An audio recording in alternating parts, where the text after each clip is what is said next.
I've learnt so much in terms of technology during AS Media, and I'm going to show you and talk to you about some of the websites and software programs that I have used to help me create my media magazine and develop my knowledge.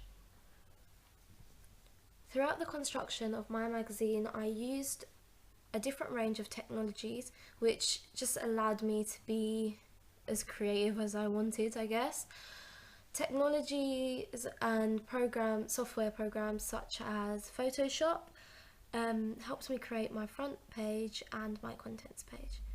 For me, Photoshop was a really good editing application, I guess. I learned how to use the tools to enhance and edit my images that I took. There were certain tools such as Magic Wand which allowed me to cut what I wanted out of the image, but it also allowed me to alter certain parts of the image without having to actually change the whole image. Something else that I found really helpful in Photoshop was a transform tool. I was able to change the size of my image without having it look disproportional. So yeah, that was a good tool as well. Another tool that I liked using was the curves tool. It really helped give certain images that I used in my double page spread a lot of, just a lot of depth to it. It just made the picture more interesting.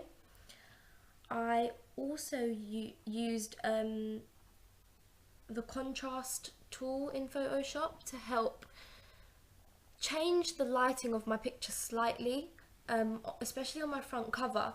The image I used for my front cover, personally I thought it was well lit, but there was just a little something. I just thought that just changing the lighting a little bit would make a huge difference. So I did mess around a little bit with the contrast and the brightness with that.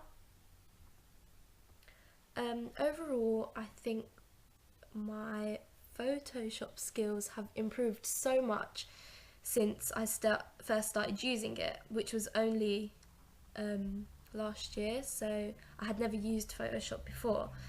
At first I did find Photoshop very difficult to get used to, but I ended up using Photoshop, and I do feel very confident with it, and I do feel like I've learned a lot about it. To create my double page spread, I used InDesign. Now, InDesign didn't really allow me to edit any images or kind of spell check my article. So the images I used in my double page spread was again edited on Photoshop. Again, I added, I used different tools to give different effects to the pictures in my double page spread. I also used Microsoft Word to actually type my article up. Microsoft Word allowed me to check my spelling and my grammar automatically and just make me, really sure that there are no errors in my article. Going back to InDesign, InDesign for me was actually very simple, quick and easy to use. It was very quick to learn how to use it as well, so it didn't take me very long to understand how to use it, unlike Photoshop, which did take me quite a while to actually get the hang of it. InDesign was just so simple. Just dragged my text in, placed my text, dragged my images in, and then placed my text around it. So for me it was so simple.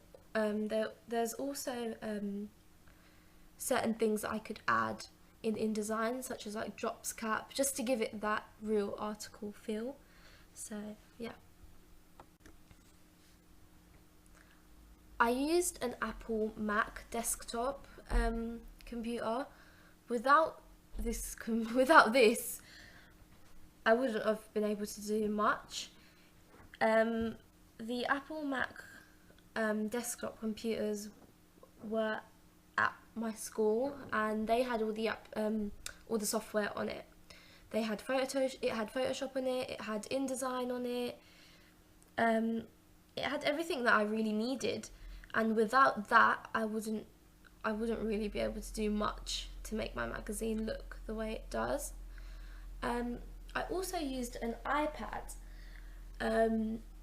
when interviewing someone that represents my target audience. The iPad really just helped me, view the magazine in a different light, I guess. It kind of made it seem as though my magazine could be able to be on an online app version if it wanted to be, or if it was able to be on an online app version, so online or an app version. So yeah, that was very helpful as well. My music magazine, the article in my music magazine is about a girl who's just had her big break in the music industry. Now, to kind of fake that she has gone viral, I thought I'd use my newfound Photoshop editing skills to kind of fake her YouTube videos and to make it look like she has gone viral. Here I'm just going to show you the few different stages of how I got the actual end screenshot. So I'll just put that in here.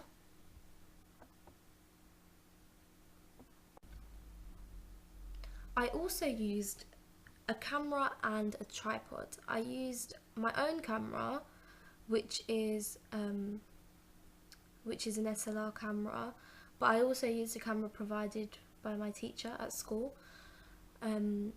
Yeah, so as I said, I used a tripod, and I really did think that the tripod helped me achieve a very good quality picture. I just found that obviously using a camera freehand to take pictures wasn't always the best idea. It kind of did make the picture look less professional. It wasn't angled correctly and stuff like that, so a tripod was so helpful. Also, using a very good quality camera really did help, just make my pictures a bit more clearer and crisp. Also, I managed to borrow some lighting, some studio lighting, and a white backdrop. So those things really did help me as well achieve professional looking photos.